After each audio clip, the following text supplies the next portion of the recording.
Welcome back, everybody, to The Deep Dive. Ready to explore something totally cool today? AI music generation. Oh, yeah. Definitely a hot topic. You know it? Our listeners sent us a whole stack of research. No, wow. Articles, notes, even info on a YouTube musical using AI. They really dug deep, which means it's time for us to do the same. Let's dive in. So we're talking AI changing how music is made, performed, even how we experience it. It's not just background noise anymore. This stuff is impacting the whole industry. Totally. And it's happening now. Exactly. Yeah. So first things first, how does a computer even learn to compose? It's not like they've got tiny pianos, right? Right. It all starts with machine learning, specifically these things called neural networks. Neural networks. Sounds complex. They are, but think of it like this. Teaching a computer to speak, but instead of words, we feed it music. So like a library full of sheet music the AI reads. Kind of. Tons of MIDI files, audio recordings, even lyrics. It's like giving the AI a crash course in the language of music itself. Wow. And from that, they can start to create. What tools are they actually using to compose these days? There are two main types. First up is a GAN, a generative adversarial network. Jan. Catchy. Yeah. Basically, imagine two AI systems duking it out, musically. One's composing, the other's That's a critiquing. musical Turing test. Exactly. They push each other back and forth until the music sounds almost indistinguishable from something a human composed. That's wild. What's the other neural network doing? That's the RNN, recurrent neural network, super good at handling things that happen over time, like notes in a melody. So this one's all about the flow. Yeah, creating catchy hooks, progressions, the stuff that gets stuck in your head. Okay, so it's not just random notes. There's actual structure. So with all this, what can AI composers actually do? Hit me with the wow factor. Right, how about style transfer? Taking, say, a Bach fugue and making it jazzy.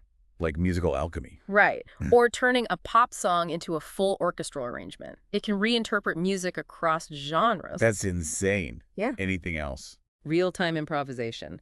AI jamming with human musicians, responding in the moment. Whoa, those jam sessions must be something else. What about emotions? Can AI express feelings through music? They're getting really good at it, actually. AI can analyze your mood and create a soundtrack to match. Like a personalized AI DJ. That's pretty cool. Yeah. Are there any real-world examples of these tools? Not just theory, but programs people can use. Absolutely. Your research mentioned AIVA, MuseNet, Amper Music. Yeah. Platforms where anyone can play with AI music creation. So it's like having a high-tech musical partner. This is blowing my mind. And speaking of mind-blowing, you mentioned a YouTube musical. Tell me more about Electric Dreams, the AI musical. It's fascinating. A whole musical score created with AI showing its potential for more than just single songs. So beyond composing, can AI actually perform music? We're talking robot orchestras now? Not quite orchestras yet, but Yamaha did develop the AI pianist. Analyzes scores and plays with incredible nuance. Like a piano virtuoso powered by algorithms. Yeah. So AI is composing and performing.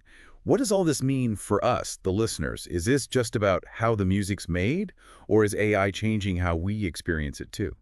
It's both, actually. It's shaping not only the creation and performance, but how we discover and interact with music. Okay, so let's be real. Most of us experience music these days through streaming. So how are those platforms using AI? Is it just about suggesting playlists, or is there more to it? Oh, it's way more than that. Think about it. Streaming platforms deal with millions of songs, billions of listening hours. Yeah, it's mind-boggling. Right. AI helps make sense of all that for both the listeners and the platforms themselves. So we get our personalized playlist, that's the obvious one. But behind the scenes? AI is doing the heavy lifting there. Analyzing listening patterns, predicting trends, recommending new artists based on what people with similar tastes are listening to. It's like a musical matchmaking service. Exactly. But here's the thing. AI isn't just analyzing, it's also being used to create and acquire music. Hold on, AI is actually making music for streaming services. Yep. Some platforms are starting to incorporate AI-generated tracks into their catalogs. Wow. So why are they doing that? Well, these tracks are often royalty-free, which saves the platforms a lot of money. Makes sense from a business perspective. Yeah. But isn't that a problem for independent artists? It's a valid concern. If algorithms start favoring these AI-generated tracks, it's a whole new level of competition. And not exactly a fair one. Right. AI in music opens up a lot of opportunities, but it also raises questions about fairness and how it impacts human artists' livelihoods. It's a double-edged sword, for sure. Yeah. But putting those issues aside for a moment, what's this AI music actually like? Technically, it can be very impressive. AI can mimic different genres, create complex arrangements, even evoke emotions. But can it be truly creative?